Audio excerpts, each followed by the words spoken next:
Hello everyone, welcome to my YouTube channel Algo Trader. Today I am going to explain you what are the things I am going to cover in Python course that I am going to start soon. This is with respect to the tweet I posted on Twitter a few days ago to know how many people are actually interested in learning basic Python so that they can write few lines of code, around 50, 60 or 100 lines of code of their own strategy and plug into my framework and can start their own algo. And I'm surprised to see there are around 2000 people shown interest and replied as yes to my tweet. A big thank to all of you. Coming to my existing videos on my YouTube channel, I created a project in Python from the scratch and started uploading videos explaining all the details about coding. They are the videos like right from the introduction to algo trading, maintaining the orders like placing, modifying, cancel, writing a ticker service using a WebSockets, refactoring all the code using object-oriented principles, then implementing a trade manager based strategy and writing our own strategies by deriving from the base strategy to plug into the framework, then implementation of sample strategies and placing SL order, target order, and even after that trailing the SL. That is a 14th video. Some of you might already following these videos and taking advantage of it, writing your own strategy and plug into the framework. I'm happy with that, but the problem is there are many people who are not able to follow these videos due to its complexity, or there are many people who are from non-coding background and it's very difficult to follow and understand these videos for them because these are too advanced for them. So what I decided here to help the people especially from non-coding background, I wanted to start basics on Python so that they will be comfortable with syntax of the code and can understand some basics. I'm not expecting here everyone to understand the whole project.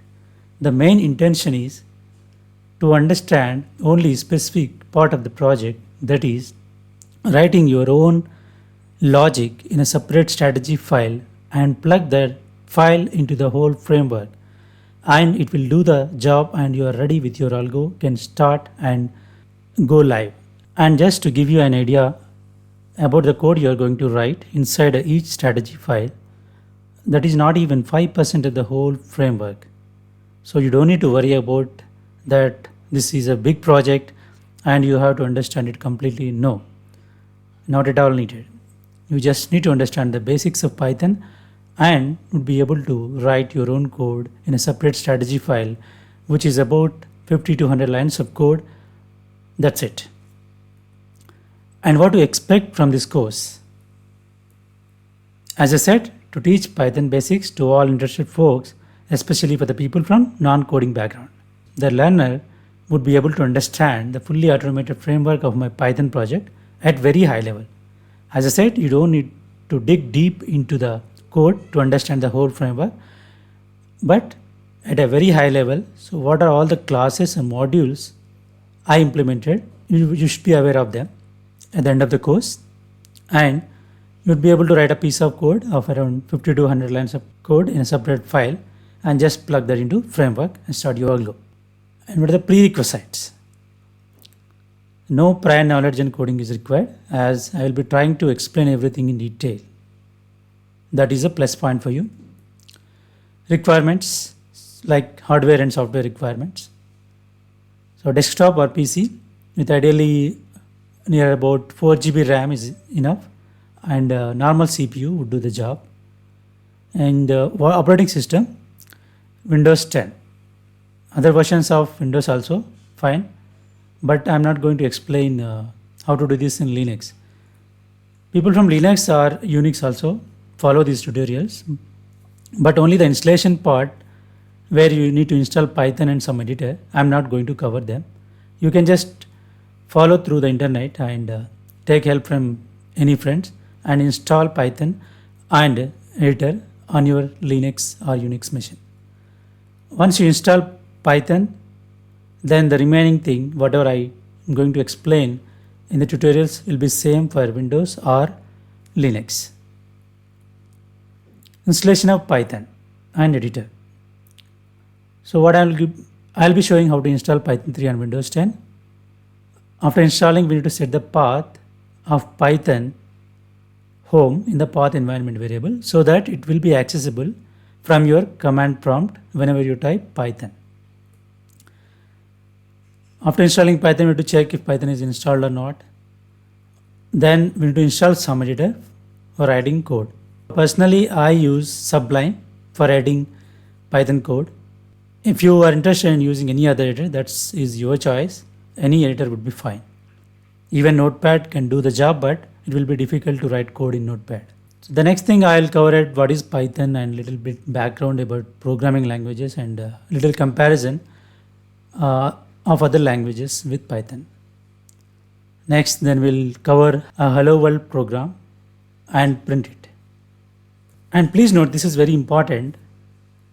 While you're watching the tutorials, there should be some rules followed, because here my intention is to teach everyone and practice. These are the videos, not just watch and leave. These are the videos you have to follow by practicing yourself. So here requesting everyone to practice the code shown in the video while watching or after completing the videos as well. You just go back to the video, pause it wherever required, and write that code in your editor, try to compile and run. Okay. Go to next video only once you understand the current video and the previous videos. If you're not practicing and just watching this video, to be frank, it does not make any sense. Okay.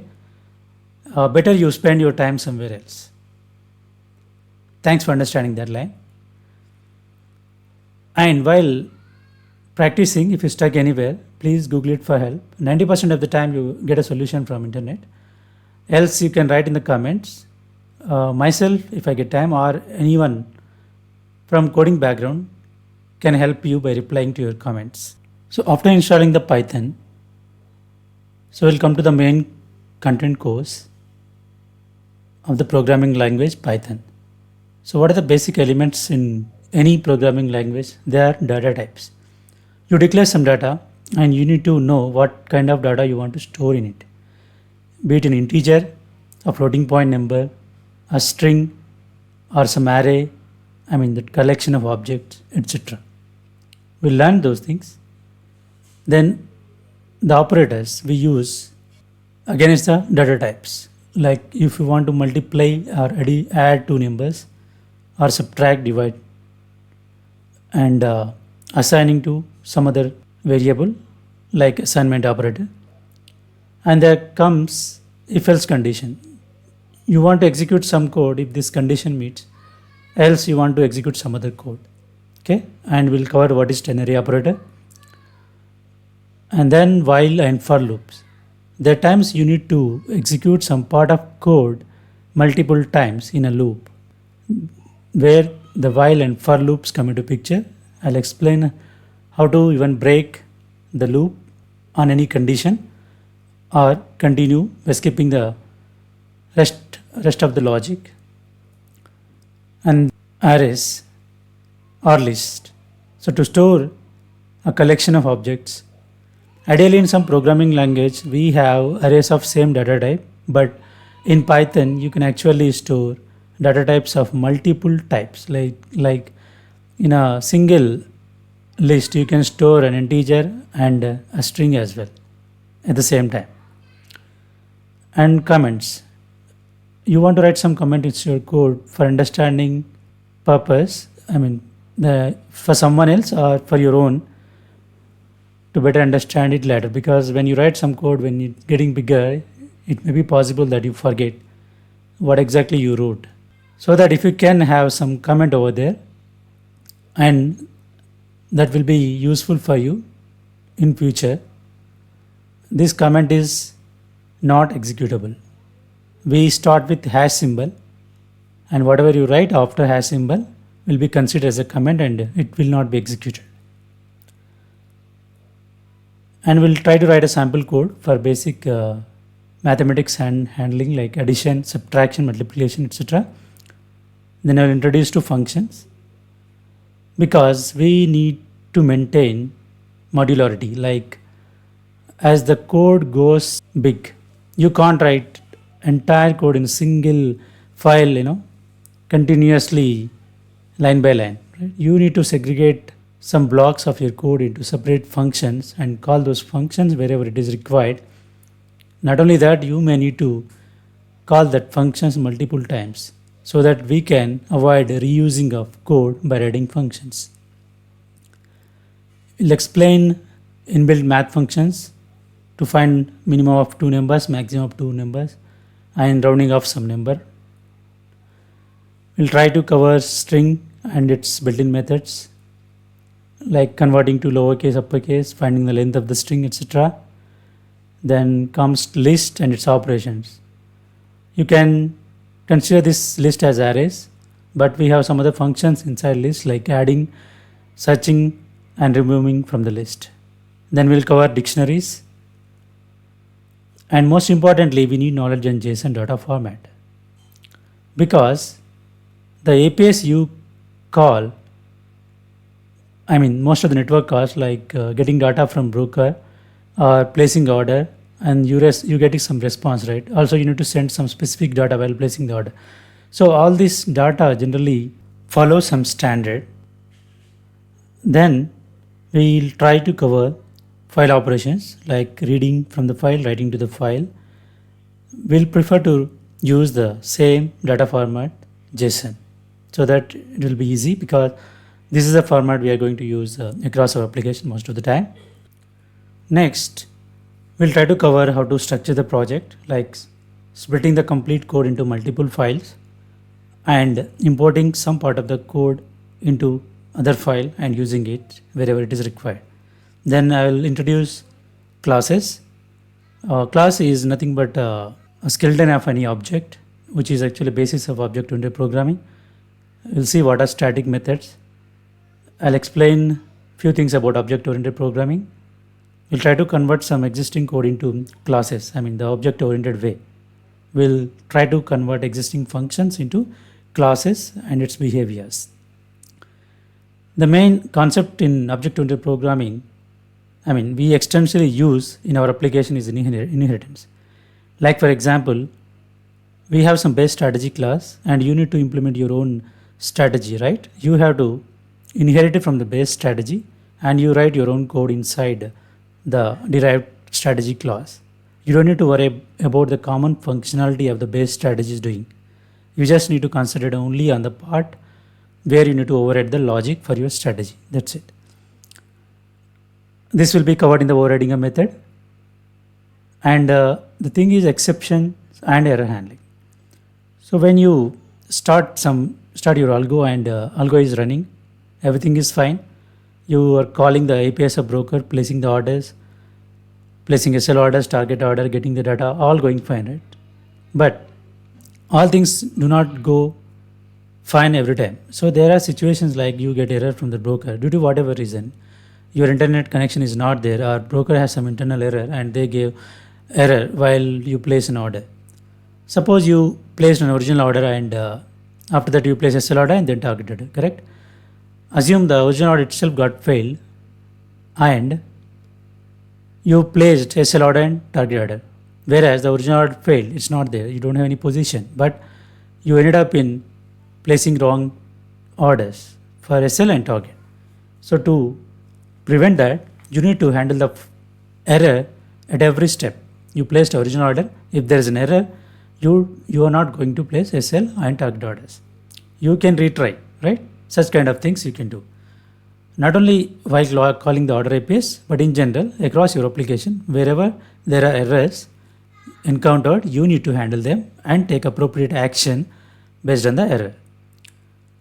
Following exceptions, we'll cover what is try and finally clause. And we'll try to learn some date time operations, like if you want to get today's date, 2021, May 25th, or you want to know the last date of the month, or let's say 10 days from the today's date, etc. operations. And I'll try to introduce what are the callback functions, where exactly we use the callback function. If you take the example of ticker service, you register your application with the ticker service, and the ticker service will start pumping you the ticks, right, from the broker. As and when the data is received from the broker, all ticks will be pumping into your application. But where exactly you catch all those ticks, you have to provide some method, right, to the ticker service, so that the ticker service will call that particular method or function and send the ticks. So that's where we use the callback functions. And we'll learn how to install a third-party library. Why we need it? We generally use the inbuilt libraries, right, while doing all our basic programming like learning stuff.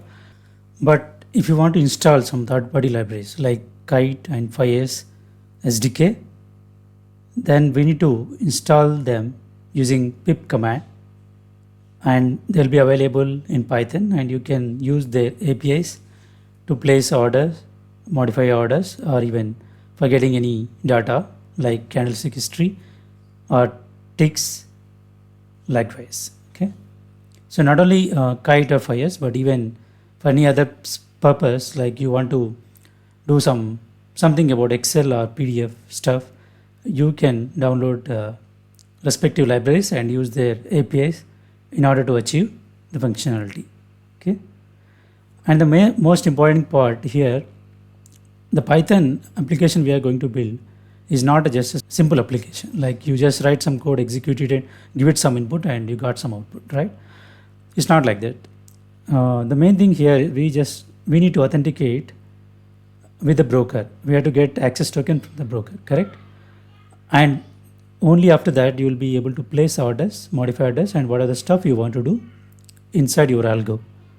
To happen that, what exactly you need, the mechanism between you and the broker is like happens through web browser. So you have to start a server, web server on some port. You start your application in your browser and implement some mechanism on clicking some button, redirect to broker login page, and when the user enters credentials on broker login page and after successful authentication, the broker will redirect back to your application. Okay, the redirect URL has to be configured inside your application that you create at your broker end. So after you are redirected to your Python application page with the access token, you are ready to place the orders and do any other stuff, correct? Next, we'll try to cover some design patterns. The only design patterns I'm going to cover is here singleton, because that is the only one we are going to use in this Python project application. So where we are using this singleton design pattern, this we are using inside each strategy. The reason is each strategy has to be instantiated only once. I mean, it has to be created only once. If it is created multiple times, then there can be multiple trades placed. I mean, the duplicate trades placed. And for each trade, there will be SL order, there will be target orders, and all will be in mess. So to prevent that, we are following singleton design pattern paradigm here. So from your application, from any place, you cannot instantiate more than one instance of that particular class. That means in our case, each strategy, right? So we'll cover how to implement that. And after covering that, we'll reach to the end of the learning of basics. Then we'll try to cover question and answers. Then of course feedback from you, all of you guys. So what is after the course completion? After completing the basic stuff of Python, you will be able to in a position to write code on your own.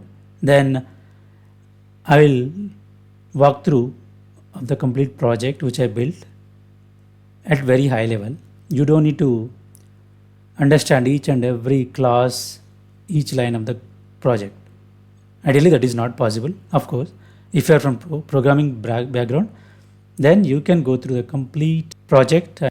But in general, for most of the people, that is not required.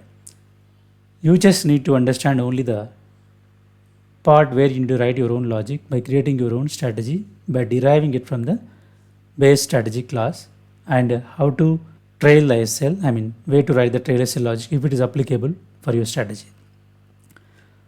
And after that, I'll try to give some assignment. Of course, this is optional. The assignment is nothing but you need to create your own strategy class and I will review it. If you can write the proper code for your strategy and you can start the algo, and if you see the orders, target, SL orders are all getting placed onto your broker terminal, then you're done. Then I'll be very happy if you can reach to that level. And yes, at the end, I'll help you to write your own strategy.